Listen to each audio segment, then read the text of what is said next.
Hello everyone, and thank you so much for joining me today for Kineo Office Hours. Today what we're going to be talking about is certificates and badges.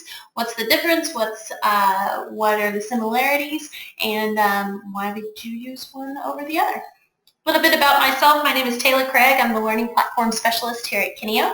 So glad that you were able to join me today.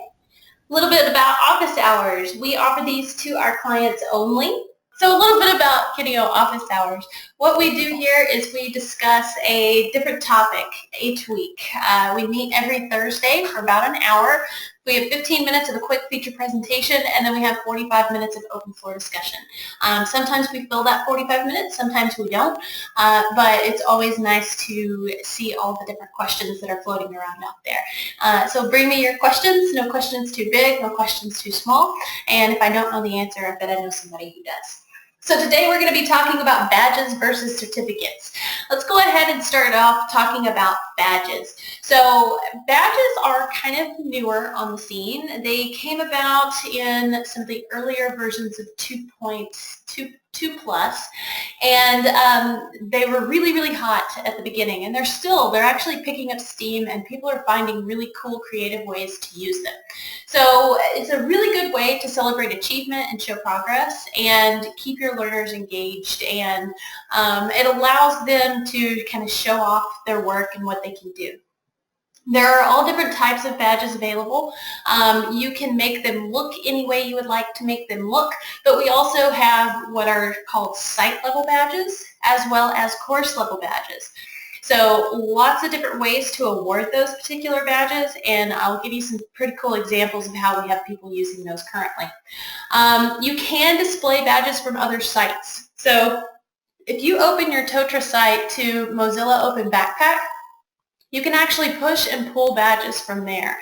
So, for example, I received my Totara certification from the main Totara administration site, and I can actually grab those badges and I can place those into my Mozilla Backpack, and I can pull those into a different Totara site, and I can display those on my profile.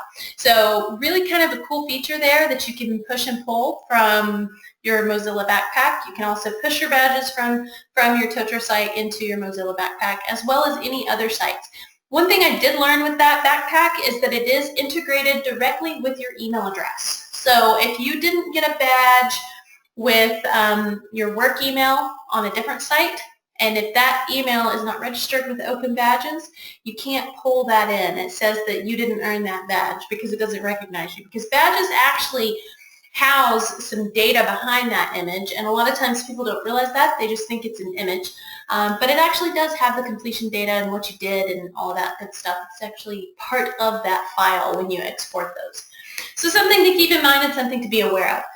Badges can be awarded manually, so they can be handed out, kind of like handing somebody a sticker telling them they did a great job, or it can be automatically based on completion. There are some notifications that can be sent with badges, so something to definitely keep in mind.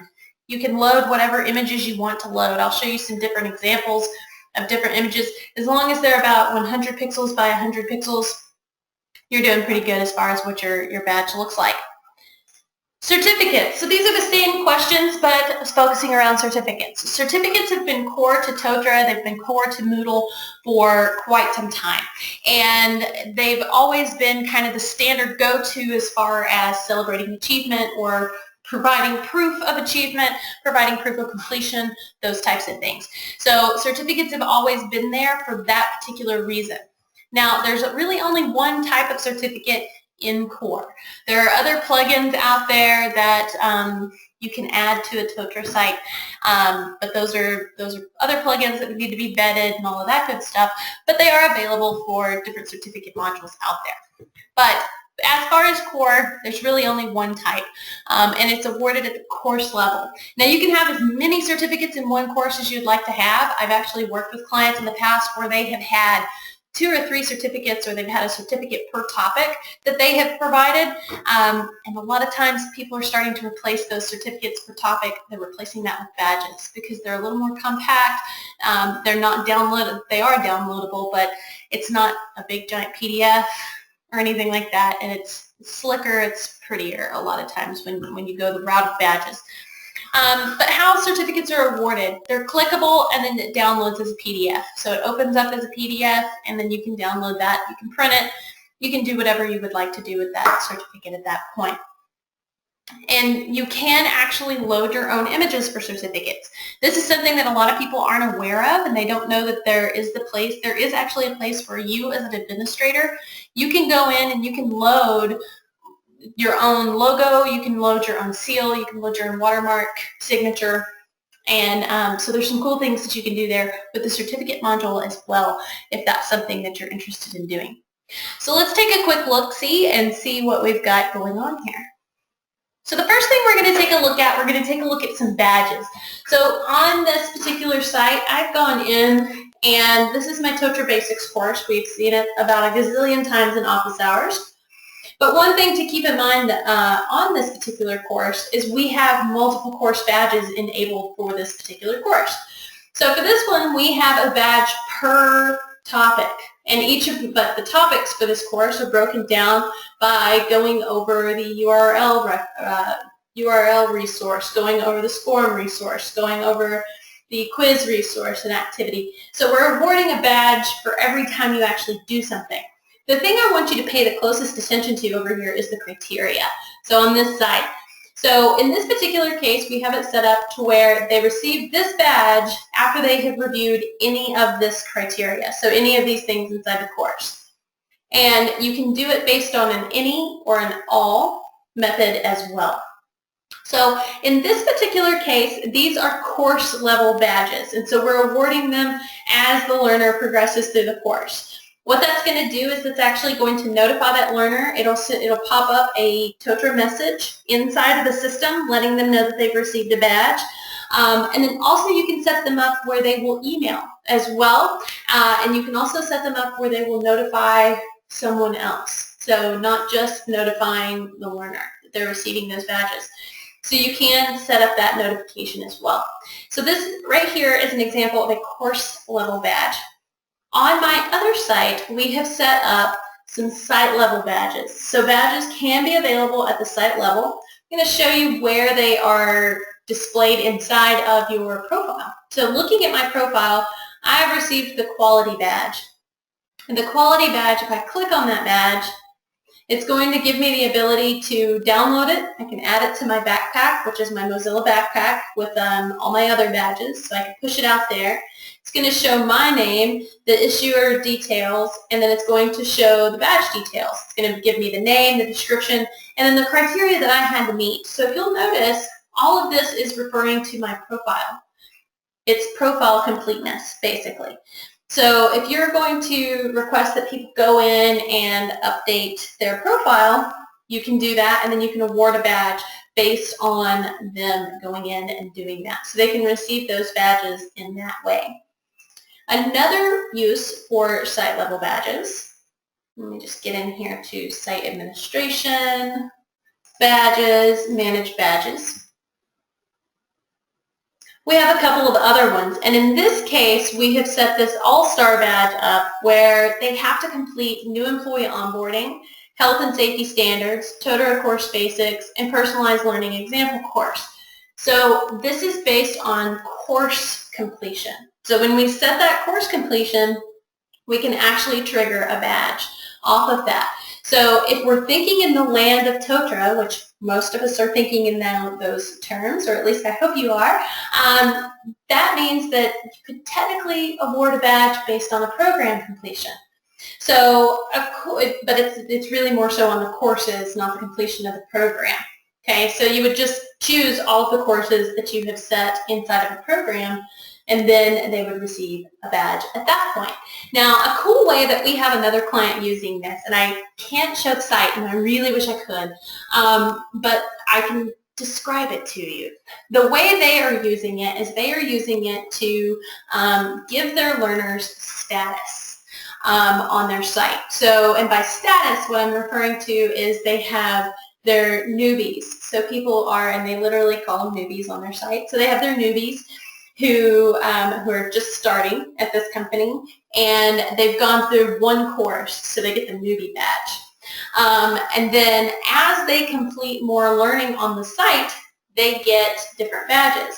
They also, it's a sales site, so it's the site is triggered and geared around getting their salespeople to come back and educate themselves on their products. And so as the learners come and learn about sales, they get badges. And then also what they're doing with those badges is they're running a badge report, which there is a report on badges that you can run underneath reports and the report builder. There is actually a badge report. So someone in the administrative office is running a badge report, and then if I have the newbie badge and I have a sales 400 level badge and I have 3 or 4 other badges, I get something from the company store. And this particular client, they give out some cool prizes. They give out jackets, they give out trips, they give out all kinds of cool stuff, and it's all ranked on the badges that people earn. So something to keep in mind, something to be aware of there. But to take a look, there is a Totara report based on badges. So underneath this, I'm going to go and view our badges report. And in this case, I'm able to see the badge image that was provided, the badge issue date, and if it was a site level badge, if it was a course level badge. In this particular case, it's showing it was archived, so that means that we've probably retired that badge at some point, or we're showing that it's locked. So that means the learners can still access it, they can still see it, but it's available to them. But it's locked, so we haven't archived it yet, so it can't be changed or altered. So that's a little bit on badges. Badges are really cool. We're seeing a lot of use case with badges. We're starting to see a lot of people using them for competitive learning and for leaderboards, as well as just a way to notify them that their learners are doing something on the site. So that's something to keep in mind as well. Now we also have certificates. Certificates are an oldie but a goodie. They still do exactly what you would expect them to do. You award the certificate based on completion. If I can find the certificate, there it is. So in this particular case, we have a completion certificate. That is what we've labeled it. And they have to go through all of these different things, and we've set particular criteria that allows them for the certificate to be released and for the learner to access it. I'm in here as an administrator, so I can go ahead and I grab that certificate. As you see, when I click on Get Your Certificate, it pulls down as a PDF, and then I can open that up. By default, the certificate is not the prettiest thing in the world, but it is something that can be adjusted and can be altered. So we have had, here at Kineo, our art direction team has made these certificates look completely and totally different, and they simply just replace the certificate file on the back side. So you can make these look much prettier than they are by default, but you can also do some of that stuff on your own without having to contact us. So to do that, so that you're aware of where to do that in case that's something that you're interested in playing around with, you can go underneath Site Administration, Plugins, Activity Modules, Certificate, and then now you have this nifty little upload link. So you can click on Upload, and then underneath Upload, here's where you would drop in your border files. Here's where you would drop in your watermark files, your seal files, and then also your signature files. So you can drop these in. I do believe they have to be PNGs, and I did find the dimensions that they need to be, and I fully intended on providing that information to you, and I forgot to do that. So if you're interested in knowing the appropriate dimensions here, I'd be more than happy to pass that information along to you and get you the appropriate dimensions. One thing to be aware of, I like to make you aware of gotchas. Okay, cool. I'll be sure to provide that to you. One thing as far as gotchas to be aware of is the one thing that people want to move around is the standard text that's in the middle of the screen when you're looking at that. So the standardized text that just comes with the certificate, that can't be moved using this information, but you can put in your own borders, you can put in your own logos. Another gotcha is sometimes it puts it in kind of an odd location. One thing that I have done in the past with this is I have actually created my file in Photoshop with a border, with a logo, with a signature already, and then just loaded that one full image into this area, into the border files area. And then it just pops in the standard text, but I've placed things where I wanted to in one image. So something to keep in mind and something to be aware of, something that you can do with certificates. So that is kind of badges in a nutshell, badges and certificates in a nutshell. Any questions, guys? I'm going to turn it over to you.